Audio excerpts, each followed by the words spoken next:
જામનગર મનપાની ચૂંટણીમાં ફોર્મ ચકાસણી પૂર્ણ થઈ છે। જામનગરમાં કોંગ્રેસના ઉમેદવારનું ફોર્મ રદ કરાયું છે। વોર્ડ નંબર 5ના કોંગ્રેસ ઉમેદવારનું ફોર્મ રદ થયું છે। ગિરિરાજસિંહ જેઠવાનું ફોર્મ રદ કરાયું છે। ઉમેદવારના મેન્ડેટમાં વ્હાઇટનર મારતા ફોર્મ રદ કરાયું। વોર્ડ નંબર 7માં ભાજપના ઉમેદવાર ફોર્મ રદ કરવા માટે માંગ ઉઠી હતી। ફોર્મ રદ કરવા માટે કોંગ્રેસે માંગ કરી હતી। શીતલબેન વાઘેલાને 3 બાળકો હોવાથી આ માંગ કરવામાં આવી છે। આખરે વોર્ડ નંબર 7માં ભાજપના ઉમેદવારનું ફોર્મ માન્ય ગણાયું। ભાજપના ઉમેદવાર શીતલબેન વાઘેલાનું ફોર્મ માન્ય ગણાયું। ચૂંટણી પંચ ભેદભાવ રાખતી હોવાનો કોંગ્રેસનો આક્ષેપ છે। મારું નજીવી બાબતમાં મેન્ડેટ રદ કરેલું છે ફોર્મ વ્હાઇટનર હિસાબે, અને વોર્ડ નંબર 7ના ભાજપના ઉમેદવાર શીતલ વાઘેલા એનો 3 બાળકો હોવા છતાંય ફોર્મ રદ માન્ય રાખેલ છે।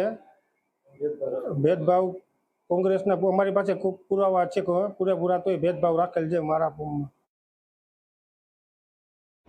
વોર્ડ નંબર 5માં શ્રી ગિરિરાજસિંહ જેઠવા જેનું ફોર્મ છે એમાં મેન્ડેટમાં વ્હાઇટનરનો યુઝ થયેલો હોવાથી એ ફોર્મ એક હવે અમાન્ય કરેલું છે। અને વોર્ડ નંબર 7માં એક ઉમેદવારની રજૂઆત મળેલી, જેમાં રજૂઆત પરત્વે રજૂ થયેલા બર્થ સર્ટિફિકેટને ચકાસણી કરતા યોગ્ય સત્તાધિકારી દ્વારા અપાયેલું બર્થ સર્ટિફિકેટ હોય એ ઉમેદવારને અમે માન્ય કરેલા છે।